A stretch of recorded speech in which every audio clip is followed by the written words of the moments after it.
Tim.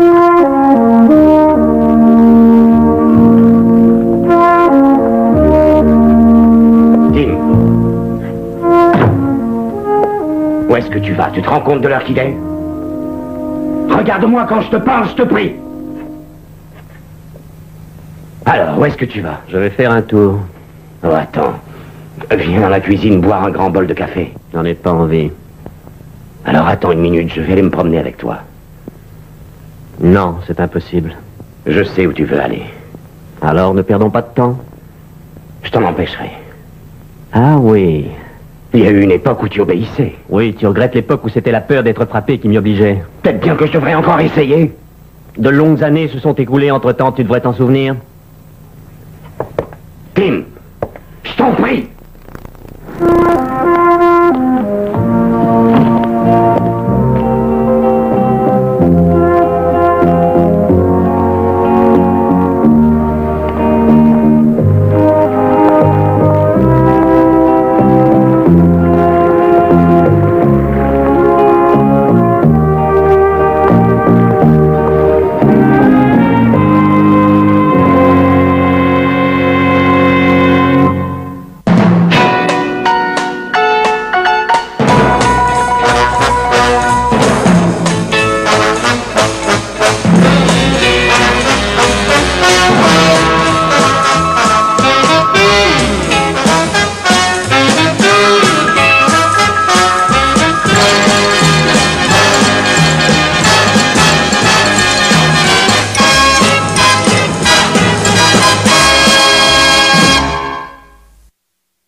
C'est vous, monsieur McGill?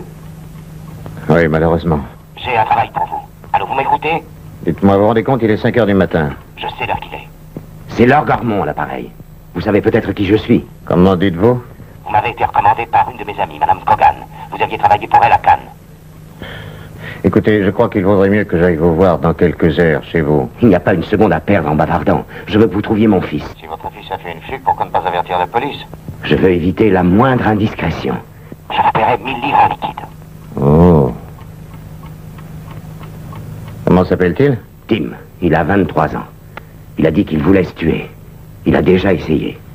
Alors, vous acceptez, monsieur McGill? Ah oui. Où est-il allé? Vers le fleuve. Sûrement sur le pont. Il y va presque tous les matins.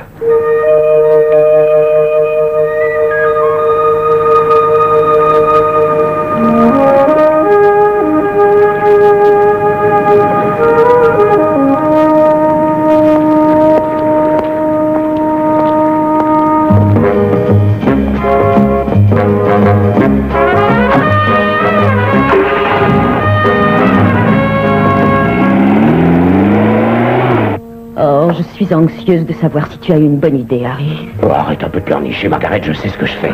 Mais écoute, Harry, tu ne sais pas du tout qui est cet homme, n'est-ce pas? C'est un inconnu, un étranger. C'est un professionnel. Quoi qu'il fasse, je suis certain que notre nom ne sera pas mentionné. Alors tu ne t'inquiètes que pour ton nom.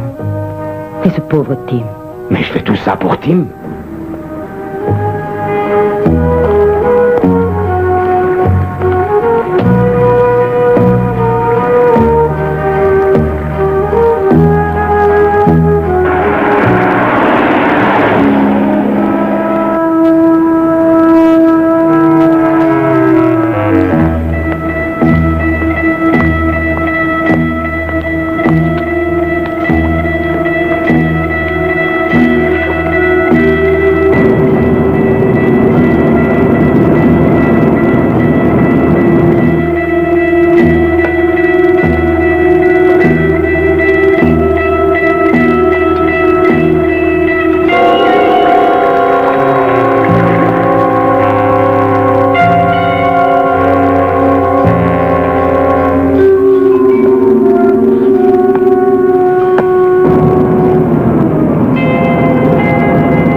Gormand!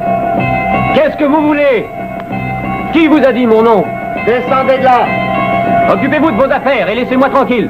Si vous ne descendez pas, je vais vous chercher! Je sauterai si vous essayez de monter.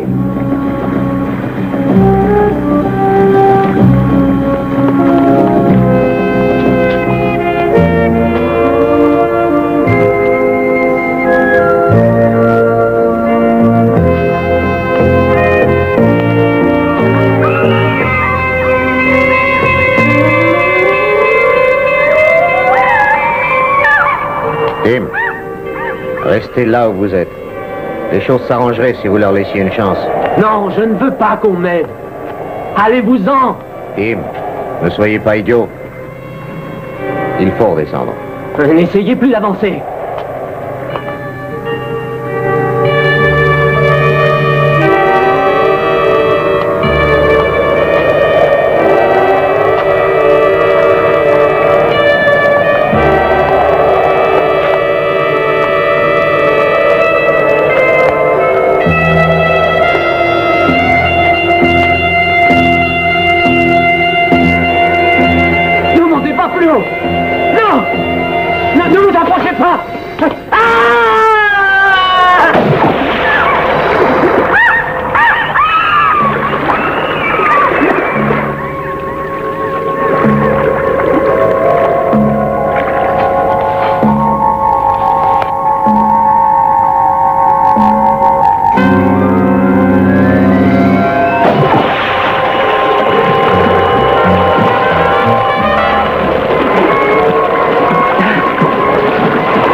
Tranquille. Allez-vous-en.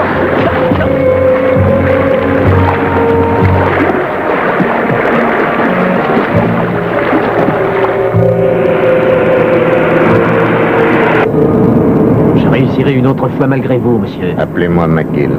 Qui êtes-vous? C'est mon père qui vous a engagé. Je me surveille. Mais vous ne réussirez pas toujours, vous savez. Ce n'est qu'une question de temps. Vous ne servirez à rien. Si vous voulez mon avis, réfléchissez bien. Laisse-moi seul, s'il te plaît, maman. Je voudrais seulement que tu me dises quelles sont les raisons qui te font faire ça, Tim. Mais nous avons le droit de le savoir. Non, ça ne regarde que moi. Laisse-moi tranquille.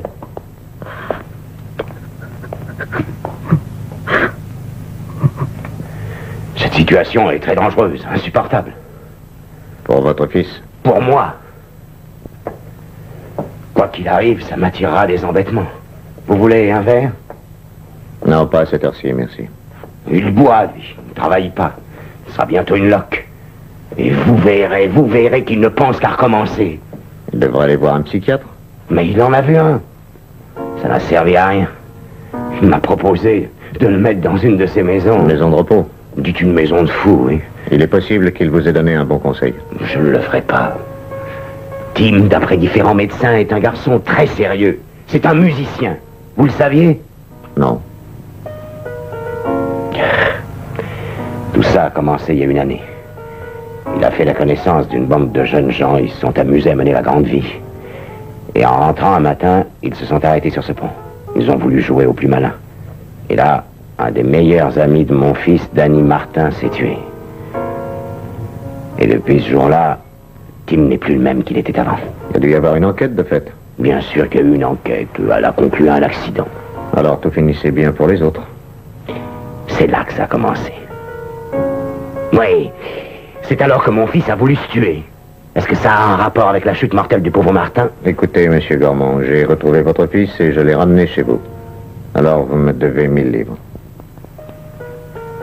Je vous en offre 5000 autres, si vous m'apprenez la vérité. Découvrez, et dites-moi ce qui s'est réellement passé sur ce pont. 5000? Évidemment. Vous devez trouver ça étrange, hein? De la part d'un homme de mon importance de vous dire ça. Ne croyez pas ça. Si je réussis ma carrière politique, je considérerais avoir atteint le but de mon existence. Il y a encore beaucoup de travail à faire, je ne le cache pas, et je ne renoncerai pas, voyez-vous. Et c'est ce qui Oui, fait ça va, j'ai compris. Inutile de gaspiller votre salive. Vous ne voulez pas de mauvaise publicité, c'est ça? Vous n'irez pas à terre non plus. On m'a dit qu'on vous avait forcé la main pour vous faire démissionner des services secrets. Et que votre carrière n'est pas tout à fait stable. Et si je trouve des renseignements déplaisants sur ce qui s'est passé? Je les supprimerai. Je devrais les révéler aux autorités. Je nierai absolument tout. Vous vous servez de moi? Je paye un joli prix pour avoir ce privilège. Oui, c'est exact. Tim, mon chéri, écoute-moi, je t'en prie. Je ne sais plus du tout ce que tu penses de moi maintenant. Mais je ne suis pas complètement idiote, tu sais. Je crois avoir compris une chose. Tout ce qui est arrivé est la faute de cette fille. Dis-moi que je ne me trompe pas. Nous n'étions que des garçons. Excusez-moi. Je vous en prie, monsieur McGill. J'allais sortir.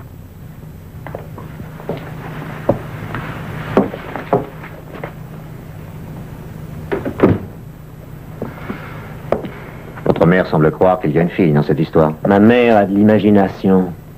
Et vous, Louis, très développé. C'est vous qui hurliez. Prenez des vêtements dans cette armoire en attendant les vôtres.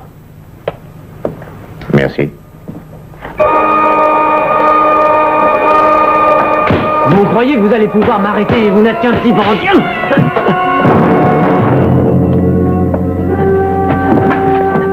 Très bien, maintenant nous allons parler, Tim. Vous savez ce que vous allez faire? Non. Vous allez me raconter ce qui s'est réellement passé le matin où Danny Martin s'est noyé. C'est très simple. Je l'ai tué. Mon cher père n'avait pas dû vous dire ça. Vous dites que vous avez tué Danny? Oui, c'est ça. Et si on vous dit autre chose, ne le croyez surtout pas. Ah oui? Je répète, je l'ai tué. Vous aviez vu cette nuit-là? Oui, mais je n'étais pas ivre. Vous avez toujours su ce que vous faisiez? Bien sûr. Racontez-moi ça. Très bien, voilà. Danny et moi, nous avions traîné un peu partout dans la ville. Il commençait à peine à faire jour. Nous arrivions en vue du pont. Danny a regardé jusqu'au sommet du pont. Et il m'a demandé si j'avais déjà essayé d'escalader. Je lui ai répondu que non. Alors il m'a dit que je devrais essayer, pour prouver que je n'avais pas peur. Et puis je lui ai dit qu'il avait bu et qu'il était ivre. Il est descendu de la voiture en me disant « Bon, très bien ». Et il a commencé à escalader le pont aussi tranquillement que s'il partait faire une promenade. Et il me demandait sans arrêt de venir le rejoindre. Mais moi, je ne voulais pas. Je le regardais faire. D'ailleurs, je passais ma vie à regarder faire Danny. « Allez, viens, Tim. Viens, me criait-il. Dépêche-toi !»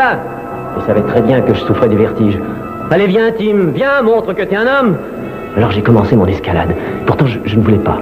Mais il m'appelait sans arrêt. Je vous ai dit que j'avais le vertige. J'étais malade. Et j'avais honte de l'être. Mais il était plus haut que moi. Beaucoup plus haut. Et je montais doucement, tout doucement. Là-haut vers lui. Là-haut où il était. Mais il était toujours beaucoup plus haut que moi, comme d'habitude. Et comme d'habitude, il se moquait de moi. Tout à coup, il a lancé sa casquette en l'air. Ça m'a fait peur, très peur. Oh, il continuait à se moquer de moi. Allez, monte, petit bonhomme, monte! Alors je suis reparti à sa suite. Et je suis arrivé où il était. Lui qui se moquait de moi, je l'ai bousculé, je l'ai poussé. Et puis je l'ai frappé fort. Et il est tombé. C'était mon meilleur ami. Et alors, qu'avez-vous fait? Je suis resté perché sur le pont. Que s'est-il passé ensuite? J'ai cherché du secours pour le repêcher. Vous vous rendez compte? Il me fallait de l'aide pour sauver un ami. Et vous en avez trouvé? Bien sûr, mais quand on est revenu, c'était fini. Danny était mort. Ensuite, ils ont repêché son cadavre. Vous ne le croirez pas. Mais Danny, qui savait tout faire, ne savait pas nager. Mais la police a dit que c'était un accident. Bien sûr, mais je le sais mieux qu'elle. Et je ne veux plus continuer à vivre ainsi, avec ce fardeau. Est-ce que vous pouvez comprendre ça? Je crois que oui. Il faut que je saute comme il l'a fait. Vous avez dit que vous l'aviez poussé? Oui, et allez, maintenant, c'est tout ce que j'avais à vous dire, c'est fini. Allez-vous-en. Et réclamez votre salaire à papa en sortant d'ici. Il peut se le permettre.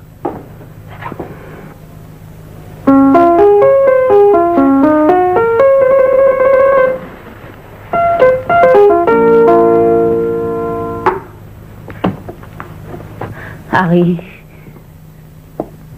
tu devrais le raisonner. Toi, il t'écouterait. J'ai essayé. Monsieur McGill,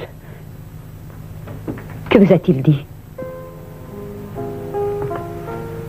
Il m'a raconté toute l'histoire. Et il dit qu'il a poussé Danny du haut du pont. Vous n'allez tout de même pas croire ça. Pourquoi? C'est plausible. Vous pouvez croire qu'il ait voulu tuer son meilleur ami alors que tous les autres les regardaient? Il ne m'a rien dit des autres. D'après vous, lui et Danny n'étaient pas seuls ce matin-là? Bien sûr que non. Tim vous a dit des histoires. Il raconte toujours des versions différentes de ce qui s'est passé.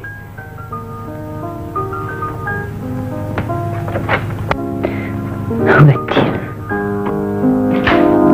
va-t-il? Déjà de retour? Oui. Je suppose que papa vous a dit combien j'étais stupide. Vous allez encore m'interroger.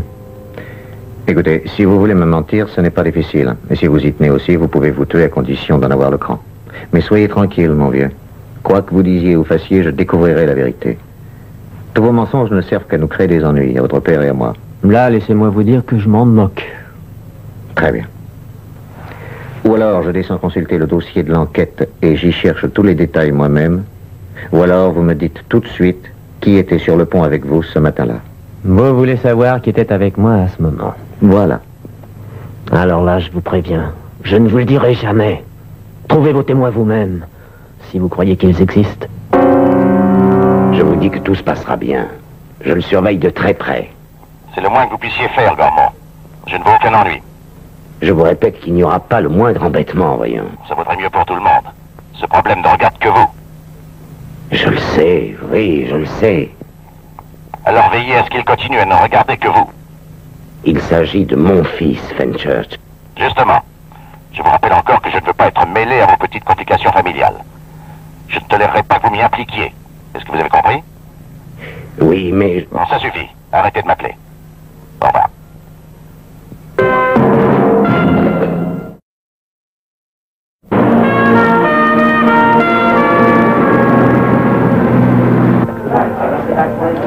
Un grand whisky d'urgence. Bien, monsieur.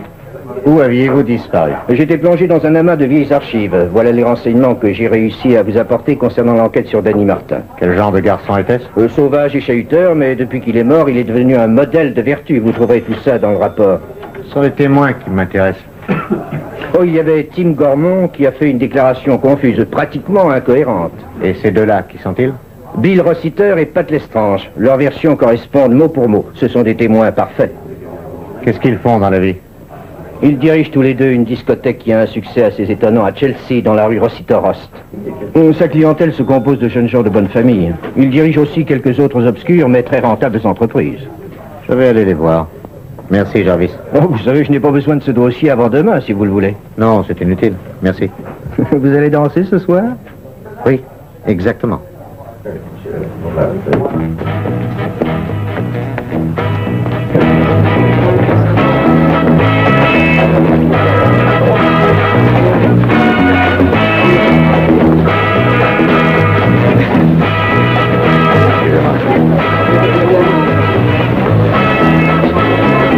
Il m'a promis de m'emmener faire un tour dans sa magnifique voiture. Oh, tu es folle, mon chou. Pardon.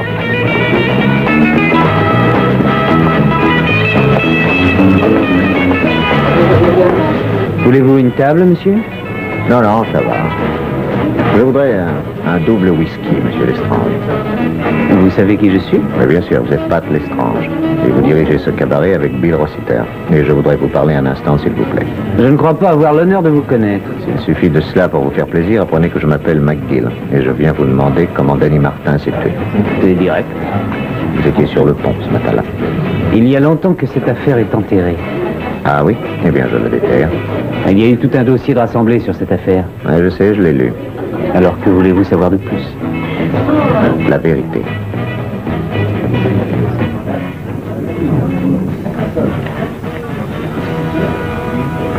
C'est tout. C'est une noble ambition. Vous n'êtes pas le premier qui avait eu cette idée, voyez-vous. Si vous êtes des amis de Tim, ne croyez-vous pas que vous devriez l'aider à voir clair en lui-même? Clair en lui-même? Comment ça? Ouais, il croit que tout est arrivé par sa faute. Ne vous est-il donc jamais apparu que Tim avait effectivement raison de se le reprocher? Vous l'avez vu? Oui, je l'ai vu. Mais c'est un névrosé, sans aucune classe ni aucun cran. Danny Martin l'avait jugé dès les premiers instants, ainsi que... Que qui? Qui d'autre l'avait jugé? Tout notre petit groupe d'amis, McGill. Il s'était immiscé dans notre groupe et nous le tolérions, mais sans plaisir. Nous avons été gentils avec lui. Vous avez été gentil avec lui ce matin-là? Ne me prenez pas au mot, McGill, je ne suis plus un gamin. Nous avions bien rigolé cette nuit-là. Tim avait essayé de faire comme nous et il avait bu plus qu'il ne pouvait le supporter. En rentrant, nous nous sommes arrêtés sur le pont. Et là, Danny a commencé à s'amuser.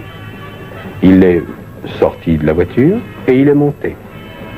Tim l'a suivi. Il voulait nous montrer que quoi que Danny fasse, il pouvait faire aussi bien que lui, sinon mieux. Danny était le plus agile, bien sûr, mais Tim refusait de s'avouer vaincu. Il lui fallait se le prouver, vous comprenez?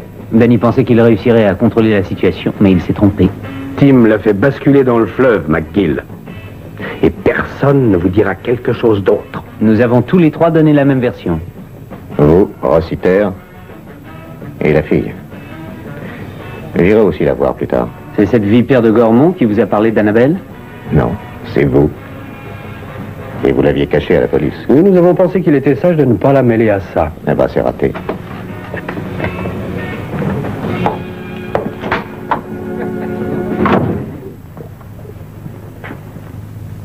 Qui est Annabelle?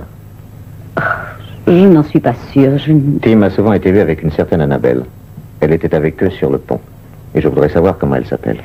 Mon mari n'est pas encore rentré. Oh, je ne veux pas savoir quand votre mari sera à la maison. Je veux que vous me disiez quel est le nom d'Annabelle. Fenchurch. Annabelle Fenchurch. Merci. Je ne suis pas sûre que mon mari tenait à ce que je vous révèle son nom. Il m'a engagé pour connaître la vérité. Et elle y est mêlée. Je crois qu'il est assez clair que lorsque mon mari demande de lui faire savoir la vérité, il signifie par là celle qu'il veut entendre. Ma mère disait toujours qu'il n'existait qu'une vérité. Oh, vous savez, je n'en suis plus si sûre depuis quelques mois. Je n'ai jamais aimé Annabelle, mais mon fils en avait une opinion très différente. Vous voyez, il l'avait toujours considérée comme une sorte de petite déesse. Reste à savoir qui connaît la vérité. Quelquefois, voyez-vous, monsieur, je me demande si elle existe. Annabelle Fencher, je dois la connaître.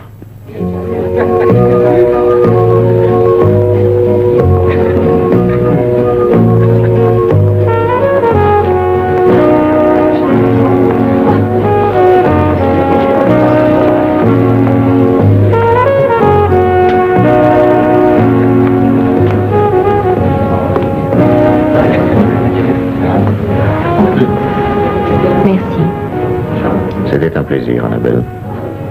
N'étiez-vous pas ici la nuit dernière? Si. Je vous cherchais, mais je ne le savais pas. Et votre vie est changée, n'est-ce pas? Etc., etc. On vous l'a déjà dit 1000 fois. Alors peut-être vais-je essayer d'une autre façon. C'est inutile. Même si je vous dis que Tim Gormont a essayé de se tuer. Tim a fait ça? Oui, hélas. Oui. Je l'ai repêché dans le fleuve alors qu'il allait se noyer et il essaiera encore. Vous êtes détective ou je ne sais pas quoi? Ni un je ne sais pas quoi, ni un détective. Je m'appelle McGill. Ravi de vous connaître. Ça me semble étrange que la police ne sache pas que vous étiez sur le pont la nuit où Danny s'est tué. Excusez-moi. J'ai l'impression qu'il y a beaucoup de personnes dans cette ville qui sont décidées à vous protéger. Oui, et je vais en appeler 2 qui seront présentes dans 1 minute. Ah oui, Rossiter et Lestrange. Ce sont eux qui m'ont parlé de vous. C'est eux qui ont fait ça? Ce n'est pas Tim? Tim n'a pas dit un mot sur vous. Tout ce qu'il a dit, c'est qu'il avait tué Danny Martin et qu'il allait se tuer lui aussi. Mais jamais rien sur vous. Oui, je vois. Si on prenait un verre? Avec plaisir, oui. Allons nous asseoir.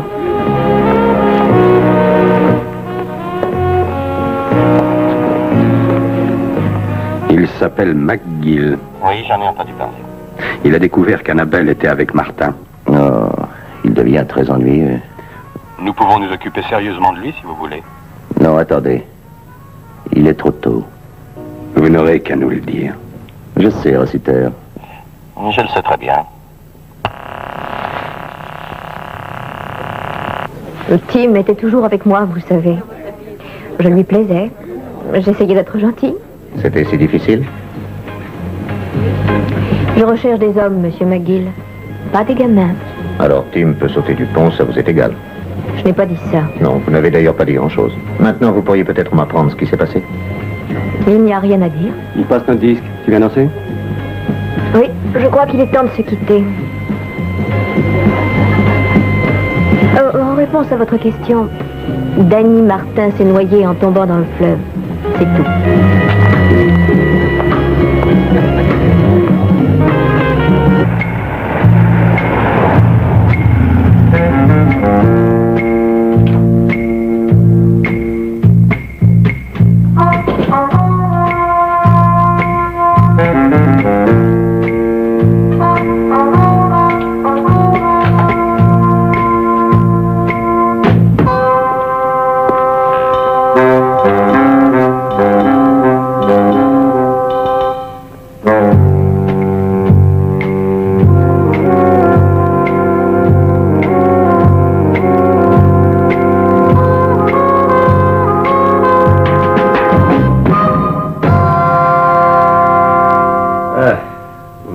McGill. Je me présente, Walter Fenchurch, Le père d'Annabelle. J'ai demandé à votre concierge d'être gentil et de m'ouvrir. Je suis ici, monsieur McGill, parce que je veux absolument empêcher que cette histoire fasse apparaître que ma fille a eu des relations avec un pauvre névrosé comme le jeune Tim Gormont. Mais ces relations existent. Vous êtes un homme intelligent, McGill. Un vrai professionnel. Mais il y a un ou deux détails que vous ne devez pas connaître. Oh, ça ne me surprendrait pas. Tenez, par exemple, nous avons un excellent ami commun, le général Denmeyer. Il se trouve actuellement à l'ambassade de Londres. Est-ce que je peux m'asseoir? Ce n'est pas grâce à lui que vous aurez un siège, nous ne sommes plus amis. Non, actuellement, mais ça pourrait être provisoire. Voyez-vous, j'ai pris le temps de lire votre dossier, McGill. C'est ainsi que je sais que vous avez été forcé de démissionner des services secrets où vous étiez. Mais je suis certain que le général Denmeyer pourrait examiner votre cas avec la plus grande indulgence si vous lui parliez de moi favorablement. Gormont a offert de vous payer. Je pourrais doubler son offre, mais ce serait bien primitif comme manœuvre, ne croyez-vous pas? Alors, qu'est-ce que vous suggérez? Je croyais que vous le trouveriez vous-même. Si j'arrête là mes recherches, vous interviendrez auprès de Denmeyer. Oui. C'est de la corruption, n'est-ce pas? Appelez ça comme vous le voulez. Mais je vous rappelle que c'est une des dernières chances de votre vie. Réfléchissez-y. Et je vous certifie que vous saisirez cette dernière chance. Nous le faisons tous. Quand nous nous apercevons que nous ratons notre vie. Et voyez-vous, vous êtes en train de la gâcher, McGill. Vous ratez votre carrière. Je vous laisse y penser.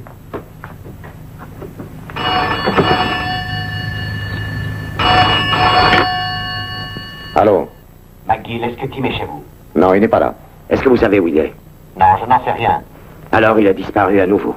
Qu'attendez-vous pour le retrouver? Écoutez, je suis payé pour découvrir la vérité sur cette histoire. Si vous voulez que je fasse la bonne d'enfant, il faudra me payer 1000 livres en plus.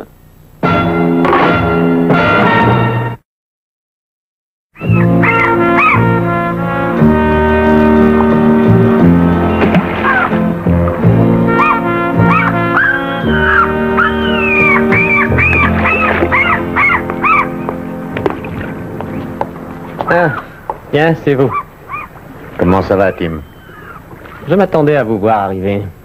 Juliette avait sa nourrice, Chopin avait Liszt. Quant à moi, je vous ai. Oui, et Job avait sa pauvreté. Samson a eu ses cheveux coupés, et moi, je vous ai vous. Les inséparables.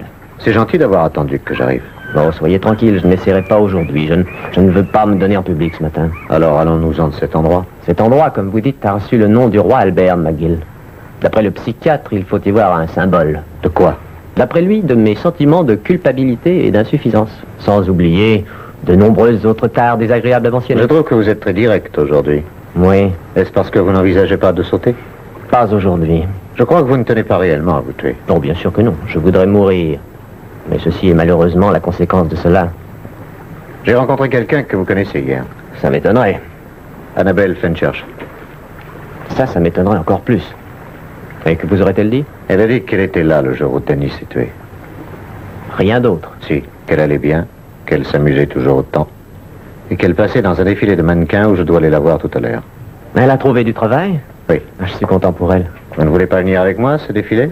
Non, merci. Ah, vous ne voulez pas la voir? Oh, si, bien sûr. Et nous nous tiendrons par la main en parlant du bon vieux temps, et nous finirons par nous promener au lever du jour sans rien nous dire. Je trouverai ça très agréable. Oui, mais entre nous, il y aura toujours Danny et ce maudit pont. Sans oublier le petit jour qui revient toutes les 24 heures. Bon, allons-nous-en. Vous n'auriez pas dû venir m'en parler. Je suis désolé, venez. J'avais presque oublié pourquoi vous étiez là et que vous n'étiez qu'un aventurier payé par mon père, disant et faisant n'importe quoi dans l'unique but de réussir à me tromper. Mais quand je voudrais sauter, je réussirai, et les vagues que je ferai le jour béni où je plongerai du haut du pont ne se verront même pas dans ce monde d'imbéciles.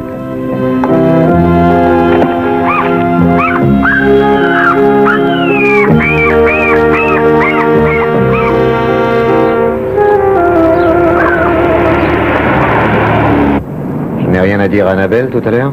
Si. Dites-lui qu'elle n'ait pas de regrets. Dites-lui ça, McGill. Il serait déplacé. Le splendide modèle que vous voyez est une création en satin rose. Voilà, vous êtes ravissante, vous savez? Oui, vous êtes ravissante. Vous trouvez? Oui, maintenant, le voilà. Ah, le voilà. Viens m'aider, c'est à moi de passer. Oui, j'arrive. Est-ce que vous pouvez arranger votre voile toute seule? Oui, merci. Dépêche-toi. Bonjour, ma chérie. Non, c'est toi, papa. Attends, je vais t'aider. Voilà. Je suis venu te demander de manger avec moi. Je vais finir de travailler trop tard, ne compte pas sur moi. C'est à vous, Cathy. Allez, dépêchez-vous, Cathy. Oui, j'arrive. Je reviens dans une minute, ma belle. Je suppose que ça te paraîtrait trop sentimental si je te disais que tu ressembles à ta pauvre mère autrefois, dans la même tenue vestimentaire. Oui, c'est vrai. Quoi que tu en penses, c'est la vérité. Dans quelques années, cette robe sera pour toi. Et ce jour-là, tu seras enfin heureuse, ma chérie. Oh, mais je le suis. Ah, tu es sûre de faire ce qui te plaît? À part ça, je ne sais rien faire. Je t'ai toujours laissé t'amuser comme tu le voulais, mais pourquoi persistes-tu à faire ce fichu travail, Annabelle? Je passe dans moins de 2 minutes. Annabelle, pourquoi est-ce que tu n'irais pas en voyage à l'étranger pendant quelque temps? Par exemple, en France, en Amérique, en Italie, où ça te ferait plaisir? Non, merci beaucoup. Il y a très longtemps que je ne t'ai pas entendu dire oui, oui, si tu veux. Écoute, pense un peu à ta vie. Je veux dire, la jeunesse ne dure pas toujours, tu sais. J'avoue que c'est parfois difficile et cruel à reconnaître. C'est d'ailleurs un vrai crève-cœur de s'en apercevoir, mais tu es aussi soumise à cette règle. Allons, dépêche-toi de partir à l'étranger, loin de cette tragicomédie. Ma jeunesse a été magnifique. Tu m'as comblé de cadeaux. Écoute, tout au long de ma vie, je ne pensais pas à moi, mais... Je sais, oui, à moi. C'est à vous, Annabelle. Je te verrai plus tard.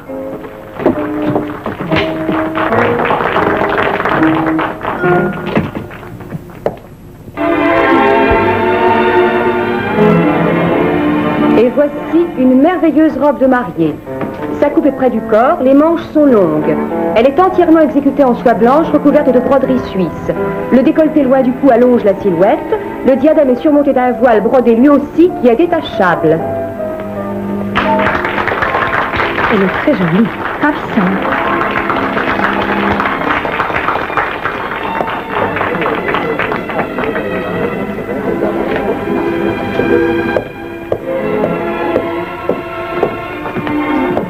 Annabelle, je vous trouve magnifique. Je dois aller me changer. Oui, vous pouvez rester mariée pendant quelques minutes encore. Qu'est-ce que vous voulez? Je veux entendre l'histoire de la fin de Danny Martin de votre bouche. Maintenant, ici? Exactement. Écoutez, je me change et ensuite vous venez me prendre pour aller balancer. Non. Écoutez, Annabelle, je voudrais essayer de vous faire entrer dans la tête que chaque seconde perdue est une chance supplémentaire pour que Tim se donne la mort. Alors parlez. Je n'ai rien du tout à vous dire. Tous les faits se rapportant à cet accident ont été examinés par les autorités. Excepté que vous y étiez. Oui, excepté que j'y assistais. Tout s'est déroulé comme de très nombreuses soirées auparavant. Il y avait une sorte de rivalité à cause de moi entre Danny et Tim, vous le saviez? Oui, Tim m'en avait déjà parlé. Je leur ai crié qu'ils étaient aussi stupides l'un que l'autre et qu'il ferait mieux de redescendre. Ils ne m'ont pas écouté. Tim voulait aller jusqu'au fond des choses. Il refusait l'évidence. Que voulez-vous dire? Tim était jaloux. Il a découvert tout à coup que j'aimais Danny et il l'a appris quand Danny était sur le pont. Alors, Tim a tué Danny? Non, ce n'était pas un meurtre. Pas du tout. Je vous ai dit qu'ils avaient bu tous les deux toute la soirée. Tim aurait très bien pu tomber, mais il se trouve que ça a été Danny. Oui, c'est assez surprenant. Danny était plus fort et plus maître de lui. C'est pourtant lui qui est tombé. Et vous n'appelez pas ça un meurtre? Appelez ça comme vous le voulez. Le résultat est que Danny a été tué.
désolé, mademoiselle, ce sont les ordres de votre père.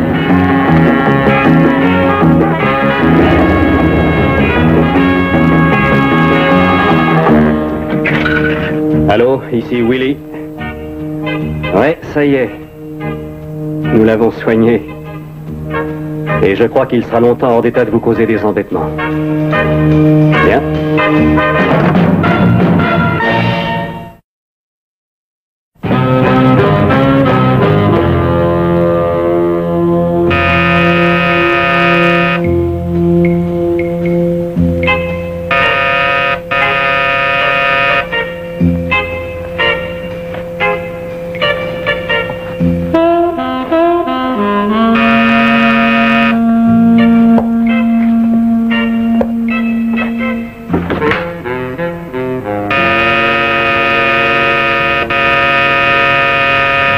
Qui est là? C'est moi, Annabelle.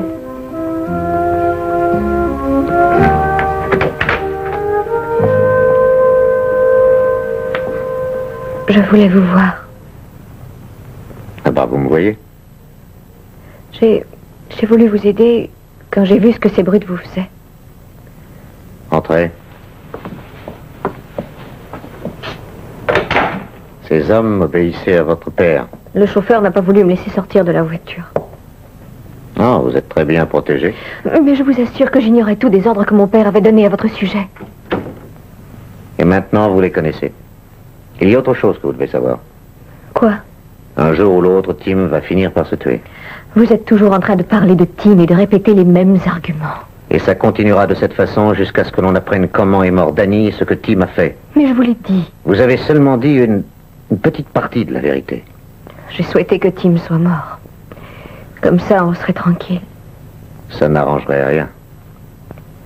Est-ce que je serais débarrassée un jour de ce maudit pont et du pauvre Tim? Oh, vous êtes sincère? Oui, je veux que tout ça finisse. Alors qu'allons-nous faire? Je ne sais pas. Est-ce que vous me faites confiance? Je ne sais pas si vous réalisez. Je ne vous demande pas une faveur. J'exige. Rien ne vous autorise à vous adresser à moi sur ce ton. Certaines transactions très particulières entre nous deux me donnent le droit de faire plus encore. Et le fait que vous possédiez un siège à la Chambre ne m'impressionne pas. Et vos éclats de voix encore moins. Vous oubliez que nos enfants sont en danger. Non, pas ma fille. Pas encore. Alors payez ce McGill et dites-lui de s'en aller le plus vite possible. Mais ce serait signer la mort de Tim. Oh, il existe des maisons spéciales où on place les gens déprimés. Des maisons très discrètes. Vous y laisseriez votre fille? S'il le fallait, oui. Alors, décidez-vous. Est-ce que c'est clair?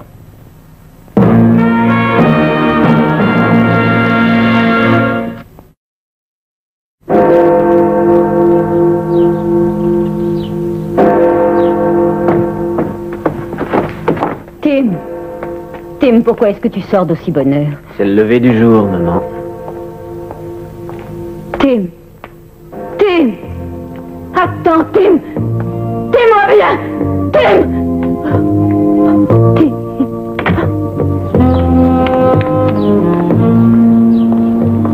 Tim! Approchez. Allez, venez. Je sais où vous allez. Profitez de ma voiture. Annabelle, mais qu'est-ce que tu fais? Montez.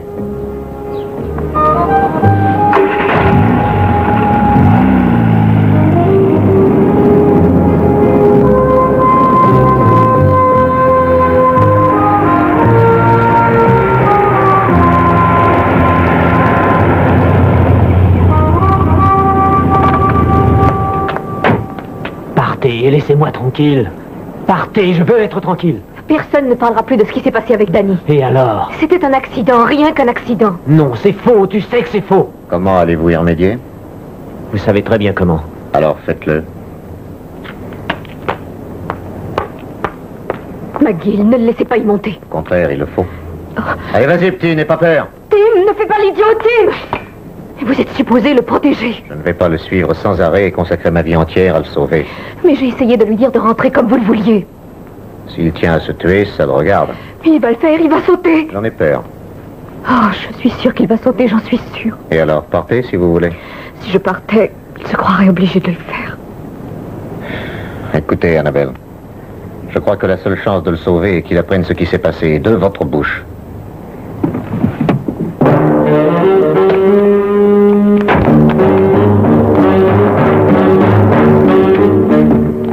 Tim, ne fais pas l'idiot, Tim! Annabelle, va-t'en, ne reste pas là! Tim, redescends! Annabelle, va-t'en d'ici! Mais écoute-moi d'abord, écoute ce que j'ai à te dire, tu es innocent, Tim, innocent! Ne mens pas, ce n'est plus la peine! Mais non, c'est vrai! Il est inutile de me raconter des histoires! Écoute-moi, je t'en prie, écoute, voilà ce qui s'est réellement passé! Nous étions tous dans la voiture. Nous nous sommes arrêtés sur le pont en plaisantant et en chahutant. Et alors, Danny a demandé si l'un de nous l'avait déjà escaladé. Puis, il a dit qu'il allait nous montrer comment on faisait. À nous tous. Parce que c'était un matin un peu spécial pour lui et pour moi, très spécial même. Et il nous a tous salués. Et il s'est dirigé vers le pont. Et il a commencé son ascension. À ce moment-là, on riait toujours. Comme il ne s'arrêtait pas, nous sommes tous sortis de la voiture pour mieux le regarder. Il s'en allait de plus en plus haut vers le sommet du pont. Il nous criait de venir le rejoindre tout en montant. Qu'est-ce qu'il essaie de faire là-haut? Danny! Quoi? Dis à Tim pourquoi tu essaies de monter aussi haut. Pour m'oxygéner. Non, non, la vraie raison. Pour célébrer. Célébrer quoi? Ça, c'est un secret. Dis-le à Tim, dis-le aux autres, dis-le au monde entier. Hein? Entendu, je le dis à tout le monde. Annabelle est amoureuse de moi. Annabelle est amoureuse de moi. Elle l'aime? Oui, elle l'aime. Elle aime Danny. Annabelle est amoureuse de moi. Elle aime Danny. Elle aime Danny. Annabelle est amoureuse de Danny. Annabelle aime Danny. Annabelle aime Danny. Annabelle aime Danny. Annabelle aime Danny. Danny aime Annabelle. Il aime Annabelle? Non, Danny n'aime pas Annabelle. Annabelle aime Danny. Mais Danny n'aime pas Annabelle. Danny, sois sérieux. Je suis très sérieux. Je n'ai jamais aimé les filles comme toi et je ne les aimerai jamais. Elles me divertissent, c'est tout. Danny, tu veux m'énerver. Dis que ce n'est pas vrai.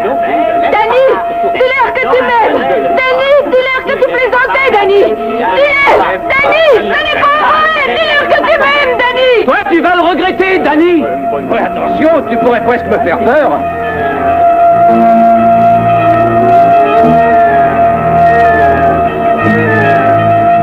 Écoute-moi, je te la laisse, Tim. Je n'en veux pas, Tim, je n'en veux plus.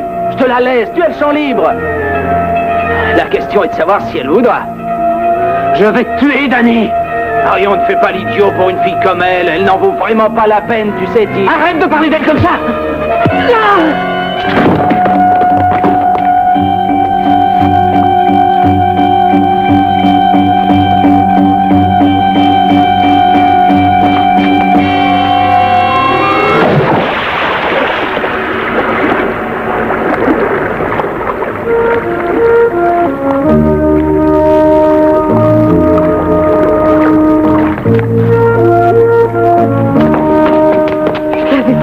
Du pont.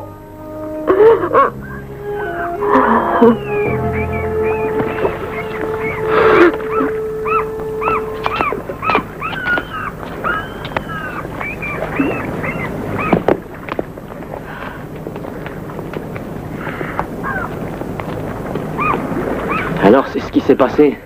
C'est bien vrai? Oui, je te le jure. Il est possible que tu aies voulu tuer Danny parce qu'il s'était moqué de moi.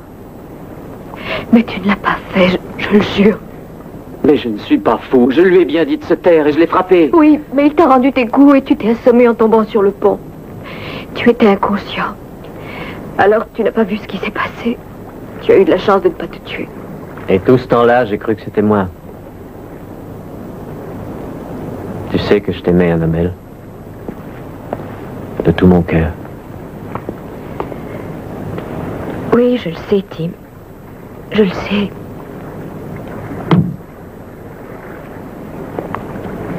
Tu arrives en retard, papa, je leur ai tout dit. C'est ridicule. Je vous remercie de tout cœur, McGill. Alors, Tim, maintenant nous pouvons peut-être rentrer à la maison. À bientôt, McGill. Allez, Annabelle, allons-nous-en. Vous êtes sûr de ne rien oublier? Non, rien à quoi je tienne. La police doit être prévenue. Oui, bien sûr, mais j'attendrai quelque temps si vous n'êtes pas pressé. Non, je ne le suis pas du tout. Mais n'oubliez pas de le faire. Je vous croyais plus intelligent, voyez-vous. J'aurais pu vous être très utile. Je crois pas. Allez, viens.